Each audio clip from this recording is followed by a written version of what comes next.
Hey people, I made a decision that I'm going to do the bonding, Bonding.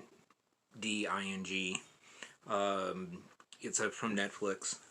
Um, I'm going to just do a immediately after I watch the episode. I'm going to do a reaction video and a reaction and review video. Obviously, I'm not going to show any clips.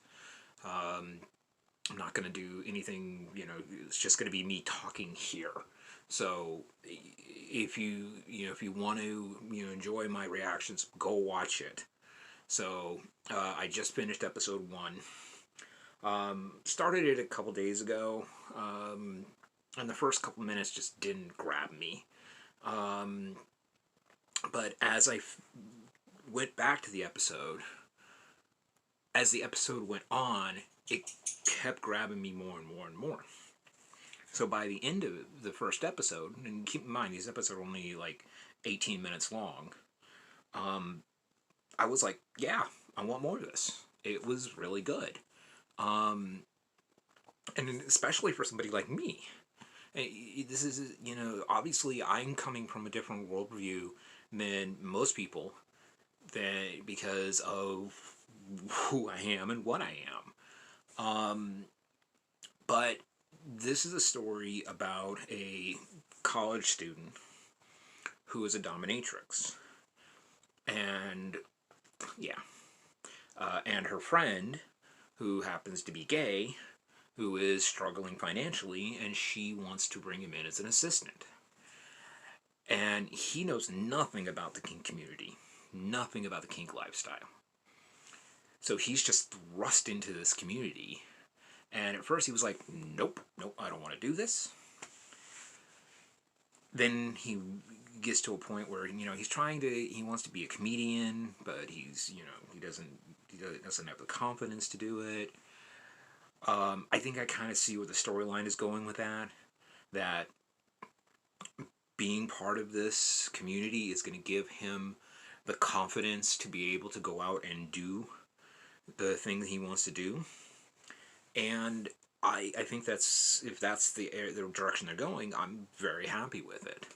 Her story is she wants to be a psychologist.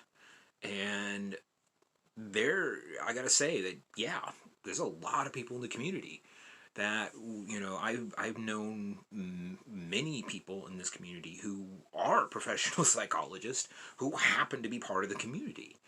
And one thing I thought they did really good was it made it that she wasn't just a pro dom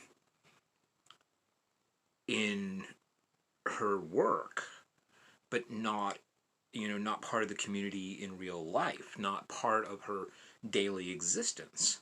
She has a submissive who lives with her, and yeah, I mean, the way that it did is not particularly my style, but I think that the way that they handled that was very, very good. In the beginning, after going back and watching it again, the Proton facility, even though I don't, I think that the whole knocking on the door password thing probably exists. I've just never personally seen it, but the facility itself was perfect. Whoever is putting the show together has to know or has done tons of research on this community because they got it right. The room that she was going to be doing her play in was I've been in many rooms like that. I've been in dungeons with rooms like that. So yeah, it was good.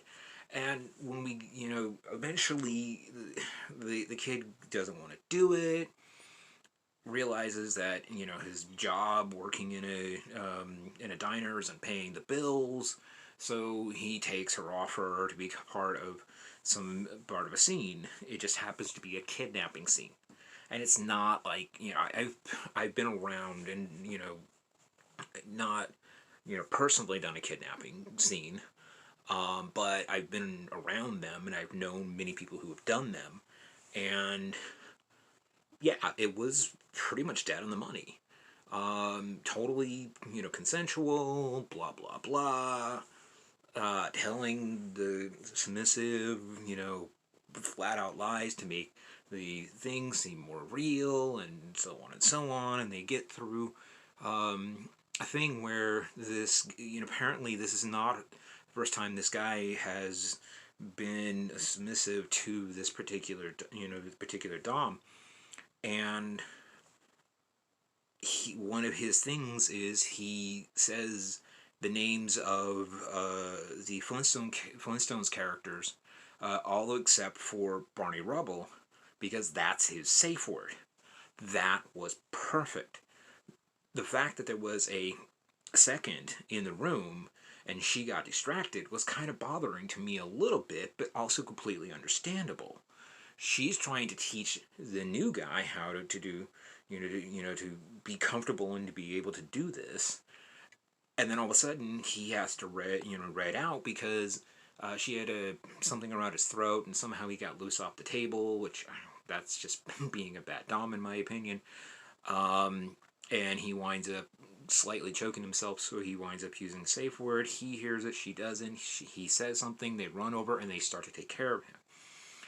The fact that they didn't stop the scene there doesn't necessarily bother me because it gave an opportunity for the new kid to experience the ideas of using humiliation as part of a scene.